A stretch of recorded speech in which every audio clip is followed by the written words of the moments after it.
বাংলার বাড়ি প্রকল্পের প্রথম কিস্তির টাকা যাদের অ্যাকাউন্টে ঢুকে গেছে, সেকেন্ড কিস্তির টাকা তারা কবে পাবে আজকের এই ভিডিওতে আলোচনা হবে। তার সঙ্গে সঙ্গে যারা দুর্নীতি করে টাকা বাংলার বাড়ির টাকা অ্যাকাউন্টে ঢুকিয়েছেন বা যারা পাওয়ার যোগ্য নয়, দেখবেন গ্রামের যারা নেতা থাকে তারা কি করে না, গ্রাম বা শহরের যারা নেতা থাকে বা ব্লকের দেখবেন নেতারা তাদের নামে দুটা চারটা অ্যাকাউন্টে ওই বাংলার বাড়ি প্রকল্পের টাকা ঢুকিয়েছে। এখন তাদের টাকা ফেরত দিতে হবে এবং সেই সঙ্গে সঙ্গে তাদের শাস্তিও দেওয়া হবে, এমনটাই জানিয়েছেন আমাদের রাজ্যের মুখ্যমন্ত্রী শুভেন্দু অধিকারী। তো আজকের যে ভিডিওতে আমরা সম্পূর্ণ আলোচনা করব বাংলার বাড়ি প্রকল্প নিয়ে। কিছু সার্ভে শুরু হয়েছে এবং সেই সার্ভেতে কাদের নাম বাদ যাবে, কারা পাবে বা সেকেন্ড কিস্তির টাকা কবে ঢুকবে, সম্পূর্ণ কিন্তু আজকের এই ভিডিওতে আলোচনা হবে। আশা করছি প্রত্যেকের ভিডিওটা উপকারে আসবে। বিশেষ করে অনেকে আছে যারা বাংলা বাড়ি পাওয়ার যোগ্য, তাদের নাম এই নতুন যে লিস্ট আছে সেই লিস্টে ইনক্লুড হবে না সেই বিষয়ে কিন্তু আজকের আলোচনা হবে। চলুন ভিডিওটা দেখুন। প্রথমেই আসি বাংলার বাড়ি প্রকল্প। রাজ্যের গরিব মানুষের বাংলার বাড়ি প্রকল্পের ভয়ঙ্কর দুর্নীতি। এসআইআরে বাদ যাওয়া কেউ সুবিধা পাবে সে বিষয়েও কিন্তু আজকে আলোচনা হবে। তার সঙ্গে সঙ্গে কি শাস্তির খাড়া বা মুখ্যমন্ত্রী একটা বিরাট ঘোষণা করেছেন সে বিষয়ে কিন্তু আলোচনা হবে। এবং এটা দেখো কি ঘোষণা আছে, রাজ্যের নতুন সরকার ক্ষমতায় আসতেই গ্রামীণ পরিকাঠামো উন্নয়নে বিরাট গতি লক্ষ্য।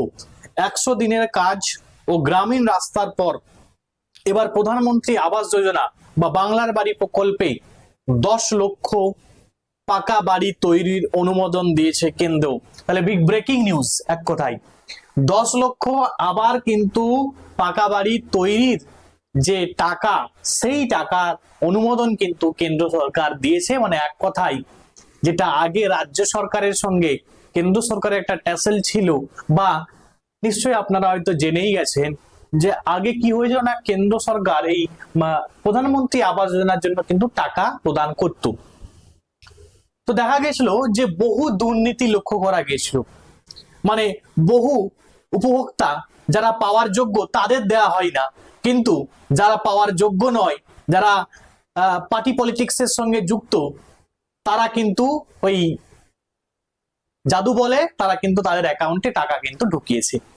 তারপরে কেন্দ্র সরকার সার্ভে করার পরে কিন্তু সেই টাকা কিন্তু বন্ধ করে দিয়েছিল। আবার নতুন করে রাজ্য সরকার, এক কথায় ডবল ইঞ্জিন সরকার তৈরি হওয়ার পরে সেই বাংলার বাড়ি প্রকল্পের জন্য কিন্তু আবার অনুমোদন করলো কেন্দ্র সরকার। এবারে আসি যে কবে পাবে বা কাদের দেওয়া হবে। তবে এই বিপুল পরিমাণ বরাদ্দের মাঝেই প্রাক্তন তৃণমূল সরকারের আমলে দুর্নীতির ফাইল খুলতেই শুরু করেছে বিজেপি সরকার। নতুন মুখ্যমন্ত্রী হিসাবে দায়িত্ব নেওয়ার পর শুভেন্দু অধিকারী স্পষ্টই জানিয়ে দিয়েছিলেন দুর্নীতি নিয়ে কোনো আপোষ করা হবে না। সেই মোতাবেক এবার বাংলার বাড়ি প্রকল্পের দুর্নীতিতে বড় পদক্ষেপ নবান্নের। দুর্নীতির ভুরি ভুরি অভিযোগ তুলে 2022 সাল থেকে আবাস যোজনার বরাদ্দ সম্পূর্ণ বন্ধ করে দিয়েছিল কেন্দ্র। সে বছর 11.5 লক্ষ বাড়ির জন্য প্রথমে 8,200 কোটি টাকা বরাদ্দ করলেও পরে তা আটকে দেওয়া হয়। গত 2 আর্থিক বছরে তৎকালীন মমতা বন্দ্যোপাধ্যায়ের সরকার নিজস্ব কোষাগার থেকে 28 লক্ষ বাড়ির অনুমোদন দিলেও কেন্দ্রীয় স্তরে জট কাটেনি। তাহলে এটা নিশ্চয়ই বুঝতেই পেরেছো যে আগে মানে কেন্দ্র সরকারের সঙ্গে রাজ্য সরকারের একটা ট্যাসেল ছিল, ঠিক আছে, এবং বহু যেহেতু দুর্নীতি ধরা পড়েছিল সে কারণে কেন্দ্র সরকার কিন্তু সমস্ত বাংলার বাড়ির টাকা কিন্তু এক কথায় বন্ধ করে দিয়েছিল এবং রাজ্য তার নিজস্ব কোষাগার থেকে কিছু বাংলার বাড়ি প্রকল্পের টাকা কিন্তু দিয়েছিল, যেটা আপনারা প্রত্যেকে হয়তো 60,000 টাকা করে পেয়েছেন। এখন সবাই প্রশ্ন করছে যে সেকেন্ড কিস্তির টাকা কবে ঢুকবে। অবশ্যই ঢুকবে, একটু সময় লাগবে। কি হবে না, দিল্লিতে নতুন সরকার গঠনের পর এক ধাক্কায় 10 লক্ষ বাড়ির অনুমোদন মিলল। এর পাশাপাশি গ্রামীণ সড়ক যোজনায় পেনশন এবং 100 দিনের কাজ মিলিয়ে মোট 1,700 কোটি টাকার ইতিমধ্যেই মঞ্জুর করেছে মোদী সরকার। যার মধ্যে কি রয়েছে না, যার মধ্যে রয়েছে গ্রামীণ রাস্তা, 100 দিনের কাজ এবং গ্রামীণ পেনশন, এই সমস্ত জিনিস রয়েছে।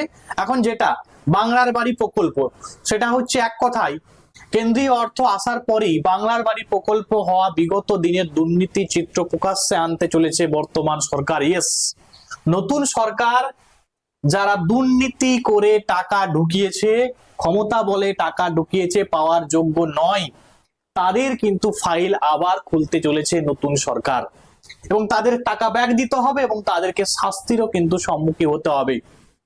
অভিযোগ উঠেছে এই প্রকল্পে বহু অযোগ্য উপভোক্তাকে সুবিধা পাইয়ে দিয়ে সরকারি কোষাগারের বিপুল অর্থ নয়চয় করা হয়েছে।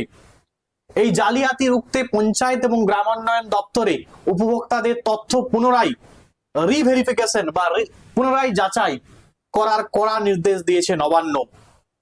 যেটা তোমাদের আগেই বললাম যে আবারও কিন্তু যাচাই বাছাই শুরু হয়েছে, যারা পাওয়ার যোগ্য তাদের দেওয়া হবে এবং যারা পাওয়ার যোগ্য নয় তাদের তো 60,000 টাকা ব্যাক তাদেরকে আবার করতে হবে।